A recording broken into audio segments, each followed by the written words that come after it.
I have lakefront property now. We'll take a closer look at one of the factors behind all the flooding. It's going to make it more difficult for rainwater to really penetrate into our soil. Tornadoes and severe storms are pounding portions of the region. Mother Nature does things to us and we're not in control. How a flash drought is causing big problems for farmers in one part of the country. This flash drought is so bad that it's really causing farmers to make concessions. There's concerning news about the sea ice in the Arctic Ocean. The Arctic, you can think of it a bit as the air conditioner of our climate system. And you may benefit from the launch of a new weather satellite. From our nation's capital, this is the National Weather Desk. Good morning, everyone, and welcome to the National Weather Desk. I'm Angela Brown. The situation remains dire in the upper Midwest as flooding continues. There is so much water, it's breaching levees, overflowing river banks, and even damaging a dam. Right now, though, that dam remains intact. There are no plans for mass evacuation. Water levels are starting to lower. The Rapid Dam in southern Minnesota partially failed Sunday night after debris piled up, forcing all that water to flow around it. Unfortunately, many communities look like this. Water as far as you can see, with boats really the only way to get around. This is Spencer in northern Iowa. One person died here when his truck was swept away by the flood waters. People in Smithland, Iowa were urged to evacuate after a levee on the Sioux River failed. It was just one of several cases where water overflowed that levee. The view from above right here shows you just how much water this community is facing, but so far, there are no reports of additional injuries. The 45 residents of the nearby town of Rodney were also urged to evacuate on Tuesday. Water is already covering many roads. You can see it right here, and the flooding is not over yet. Katrina Markle has more. I have lakefront property now. Ray Thomas has a front row seat to the flooding. He says authorities knocked on doors in Rodney around 3:30 Tuesday morning. Neighbors near the levee left right away. A few hours later, he watched as the levee broke. He and his wife are ready if they need to leave. We have all our to-go stuff is in the vehicles. 2 miles to the south of Rodney, Tony Christopherson watched as the water flowed near his home about 10 a.m., flooding a field of beans. He's hoping his family won't have to evacuate. Yep, just watching to see if it's gonna come this far, and I don't know. There was no power in the Rodney area on Tuesday afternoon, but Ray and Tony have generators to keep the air conditioning running in the heat. Monone County roads employees told us the levee breach measured about 60 feet. Along the Missouri River near the Decatur Bridge, a mobile home park is underwater on the Iowa side as the river tops its banks. And days of relentless rainfall is one of the causes of all of this flooding, but there are other factors at play as well, including the condition of the soil. Meteorologist Darren Leeds explains.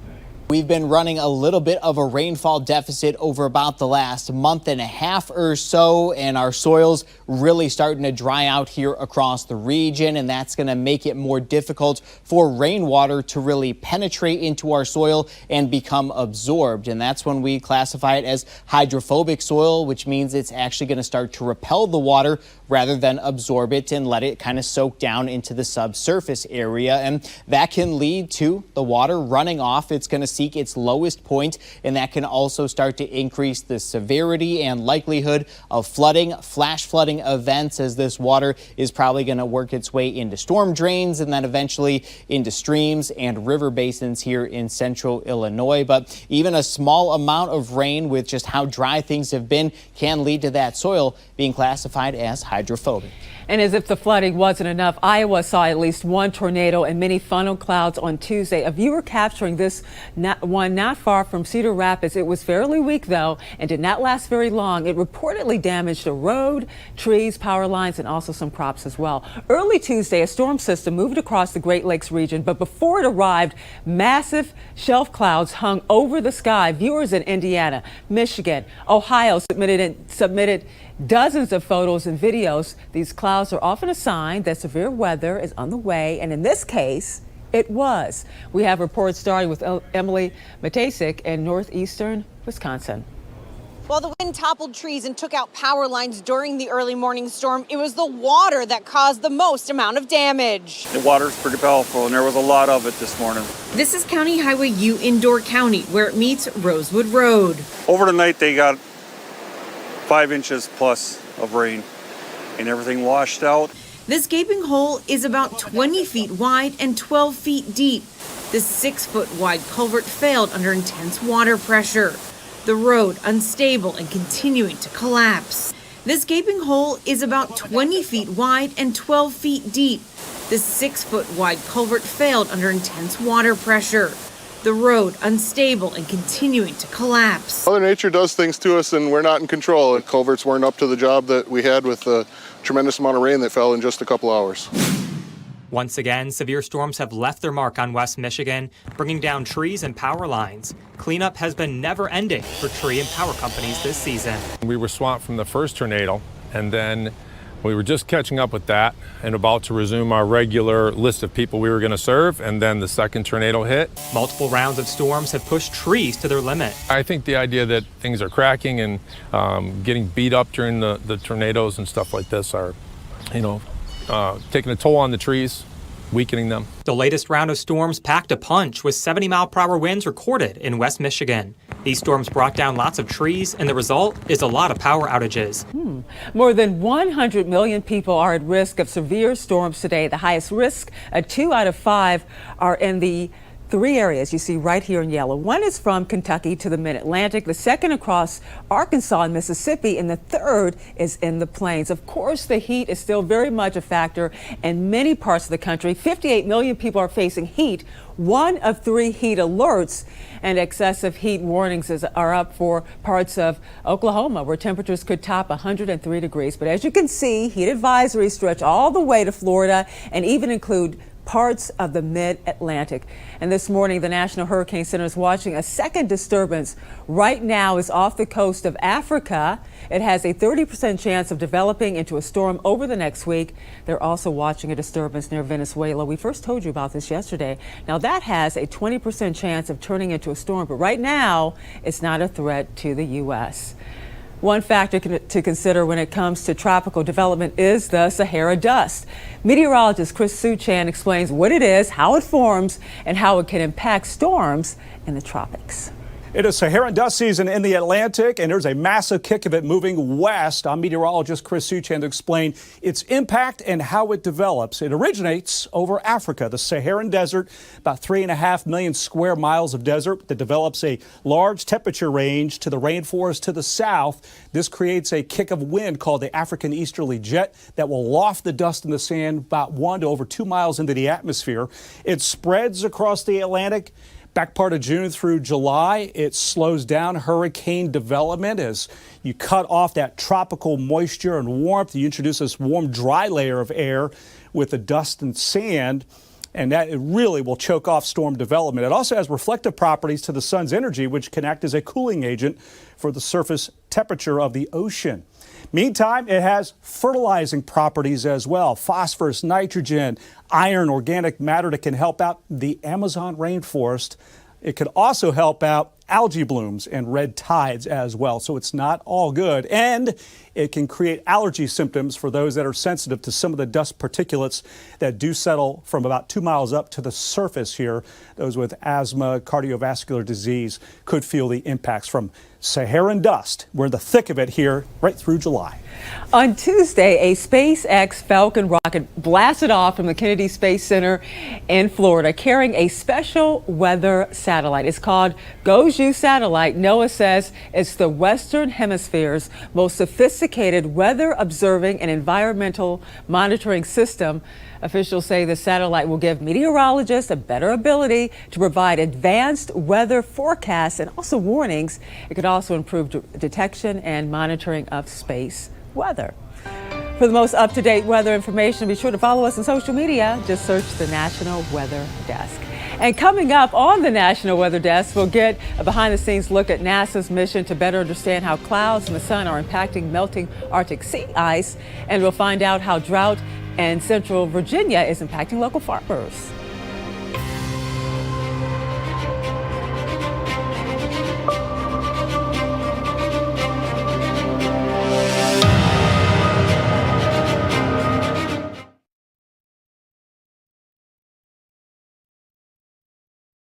I'm meteorologist Charlie Lopresti with Look at the Northeast. The heat is building in the Northeast today. We'll get a touch of humidity returning as well. 80s and low 90s will be common with a lot of sunshine. We actually had a weak warm front move through last night.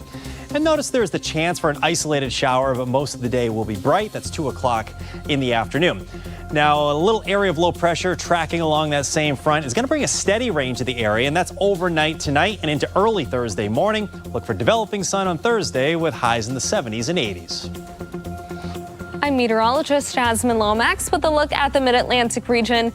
As we head into the afternoon, our next frontal system will start to move in, leading to showers and storms. There could even be some strong, even severe storms as we head into the evening and the night. But a lot of the rain does taper by Thursday morning. Temperatures will be hot, reaching the 70s, 80s, and 90s this afternoon. But overnight, expect a refreshing cool down as temperatures drop to the 60s and the 70s. I'm meteorologist Charlotte Carl. Here is a look at your afternoon highs today. We have the upper 90s into the triple digits. Birmingham, Atlanta getting very close, and then Raleigh forecasted to hit the triple digits.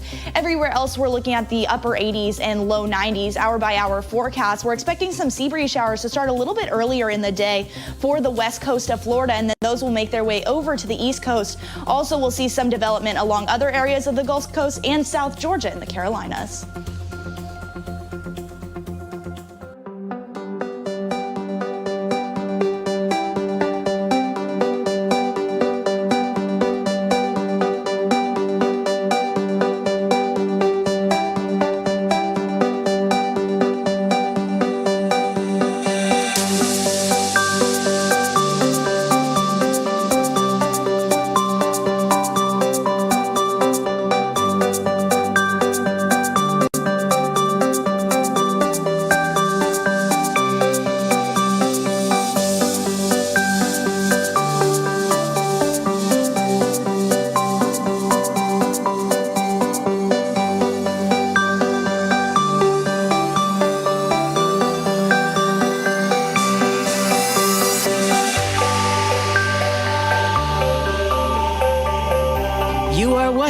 The National Weather Desk.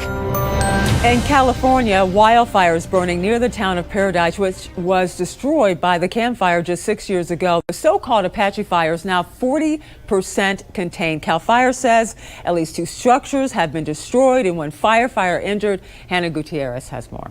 People in multiple parts of Palermo and Oroville evacuated their homes after the fire tore through a section of Butte County. Crews began direct force against the fire using bulldozers, hose lays, and overhead equipment. 2 evacuees who wanted to remain anonymous talking about their up-close encounter with the fire and crews. It was probably 300 yards from our house, and it jumped. Then it started going the other way, and it jumped, and it went through the whole valley right behind our house. When I walked outside, as soon as it started, I looked up, and the spotter plane is directly over our house. I go, okay, this ain't good. On Tuesday, CAL FIRE said there had been no reported injuries to civilians, but 1 minor injury to a firefighter. They continued to remind residents to be prepared for a busy fire season. Northern California is ready for fire, especially down here in the lower elevations. So we encourage all residents to be vigilant and to use caution when they're recreating outdoors, as well as working outdoors. The Apache fire serves as a reminder of the importance of preparing for wildfires and following evacuation orders. When they say go, flee. Yeah. You gotta go, because your access in and out could be limited and you may be stuck. As we were trying to go, we were realizing that we're kind of in their way. We had to get our vehicles out of the way, and they were using our property to get access to a section of the fire. You need to allow them to do their job. Yeah. So we thought, let's just get out of here. Yeah. It's a reality check. Just gotta be prepared. That's all I know. Farmers in Central Virginia have been dealing with something called a flash drought. A flash drought is severe and takes place over a relatively short period of time. Meteorologist Will Stafford looks at how farmers are dealing with this problem. You can hear it in the ground itself. The lack of rainfall has really started to impact local farms. Glenn Dye bought this farm back in 2018 and specializes mainly in corn and soybeans. But this year's crop is getting trickier to harvest. I pushed and tried to plant to catch a little bit of soil moisture that I had. Well, if it's not enough, it'll swell the bean.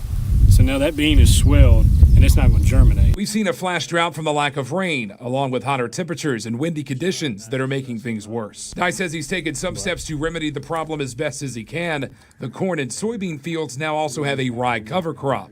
The ground's shaded, so that's keeping that moisture there. It's also shading out weeds that are trying to draw moisture to grow as well. So, it's keeping that down. Bruce Jones is the extension agent for Appomattox County. He says it's not just grain and plant farmers feeling the effects of this very dry weather. But it's also affecting our livestock producers as well as our homeowners and citizens. And with no rain on the horizon, Dye is planning for the worst, but hoping for the best. This flash drought is so bad that it's really causing farmers to make concessions. This entire field is Glenn's, but he's unable to use it because the ground is so dry he can't get a seed down far enough into the ground. That is, at least until it rains. And check out this photo of what looks to be a fat rainbow. This is actually called a glory. They are pretty rare to see as it takes a special set of circumstances to even form. Meteorologist Mitchell Combs explains. This sight is caused by sunlight and very rarely moonlight interacting with tiny ice crystals and water droplets in the clouds. For the glory to materialize, the ice crystals and water droplets must fall within a specific size range, 10 to 30 micrometers in diameter. If they're any larger or smaller, the glory will not appear. When sunlight encounters the water droplets or ice crystals in the atmosphere, it undergoes diffraction through Mie scattering, resulting in interference patterns that form the signature rings of the glory. The innermost ring appears blue, followed by a series of alternating bright and dark rings that gradually transition to red on the outermost ring. The observed brightness of the glory's rings are a direct result of constructive and destructive interference. This diagram below shows how this interference works. We have our originating sunlight, which then is diffracted into these blue and red wavelengths. And the white line in between is the resultant wave, or essentially what our eye will see visually with the glory. When we have the white line at its highest and lowest points, that indicates constructive interference, or where the glory will appear at its brightest. The opposite is true when we have our white wave closest to that green line in the center. That indicates destructive interference, or where the glory will appear its darkest. Summer sea ice in the Arctic has seen sharp declines over the last few decades. The downward trend impacts weather and climate around the world as sea level rises and also flooding. Meteorologist Jen Warner looks at how NASA's Arc-6 mission is helping to better understand the loss of sea ice. 750 miles north of the Arctic Circle, NASA's Langley Research Center has a team of climate scientists, instrument operators, and flight crews conducting groundbreaking research. Arc-6 is the latest airborne campaign tasked with tracking the evolution of summertime sea ice melt in the Arctic and how cloud particles interact with this melting process. Patrick Taylor is the deputy science lead from NASA's Langley Research Center. He was able to discuss this mission with us virtually from the Arctic Circle. So clouds have two impacts on sea ice. They can help slow down sea ice if they reflect more sunlight, which they do. But they can also accelerate sea ice melt by heating the surface through what we call terrestrial or long-wave radiation that actually raises the temperature of the sea ice and can accelerate melt. Arctic sea ice is integral in the Earth's overall climate system. When the ice melts, it affects the globe in many ways. So the sea ice, the Arctic, you can think of it a bit as the air conditioner of our climate system. Sea levels in coastal communities across the world, including the Carolinas, are ultimately impacted by sea ice in the Arctic. This sea ice can also alter large-scale weather patterns, adding to the potential for more extreme weather. The Arc-6 research campaign, with 2 NASA aircraft, also aims to improve satellite imagery of the Arctic from space. Interpreting satellite images from space in the Arctic is really challenging because you have bright clouds over very bright sea ice, so it's hard to tell them apart. Taylor says learning how to better interpret these satellite images will help researchers in the long term. Each day the Arc-6 team flies over the sea ice, it's vastly different than the day before. The link between weather patterns and climate change is a young science. Adding these pieces to the puzzle in understanding how a warming climate changes Earth's systems will go a long way in comprehending what's in store for Earth's future. And a new study says the Antarctic ice sheet is melting in a way that may have made previous sea level rise projections inaccurate. The British Antarctic Survey says warm ocean water is getting beneath the ice sheet, causing it to float. The research published Tuesday says this could cause the ice to melt much faster and gradually raise ocean temperatures. And time now for a short break, but first let's take flight over Van Hill, Tennessee.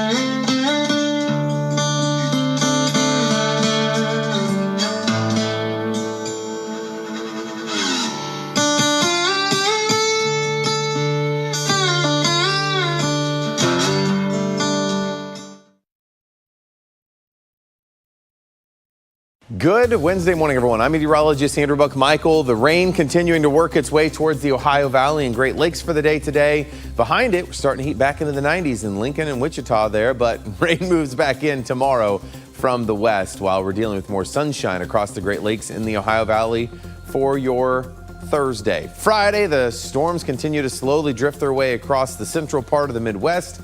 And behind that, it's really heating up. Look at that. Wichita up to 100.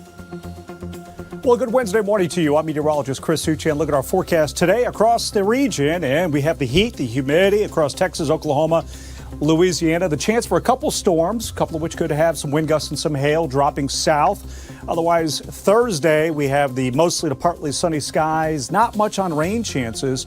And then looking ahead to your weekend, next weather maker is going to be our first real big kick of Sahara Dust moving in Saturday, Sunday, and through much of 4th of July week. Good morning. I'm meteorologist Rebecca Stevenson. Here's what's happening across the West. And again, another day of excessive heat across California and Arizona. We're starting to cool down a little bit in the Pacific Northwest. Temperatures dropping just below normal. But this big ridge of high pressure holding on to the heat, but also allowing quite a bit of monsoonal moisture to bring the threat of flash flooding, especially around Tucson, and working their way into New Mexico around burn scars. Places to watch carefully. That's the scene from here.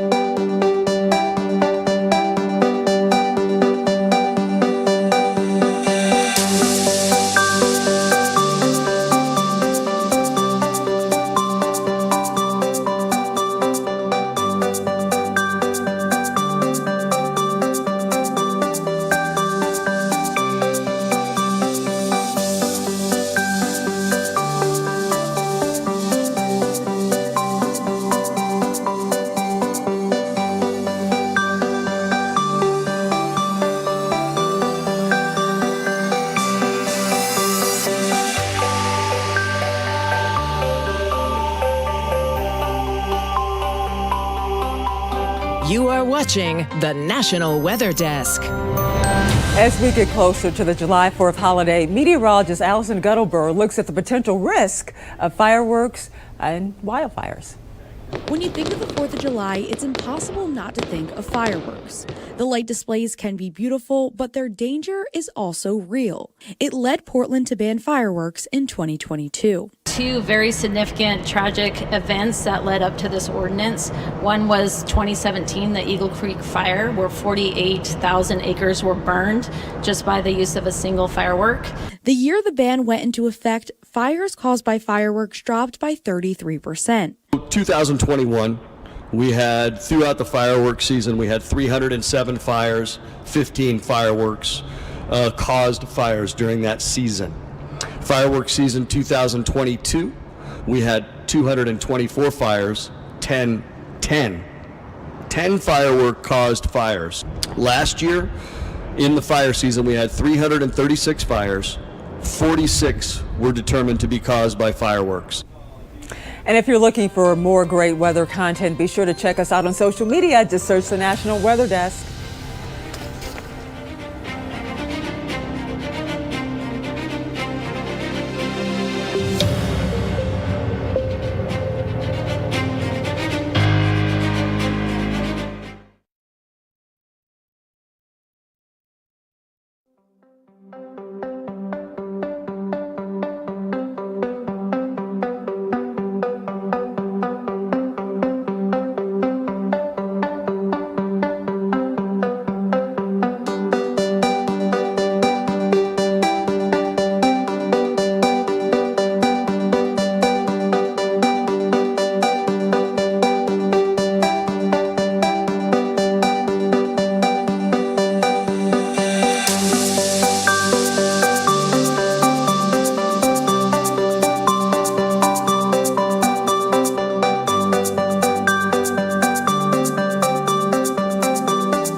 Thank you so much for joining us. I'm Angela Brown. Make it a great Wednesday, and I'll see you right back here tomorrow.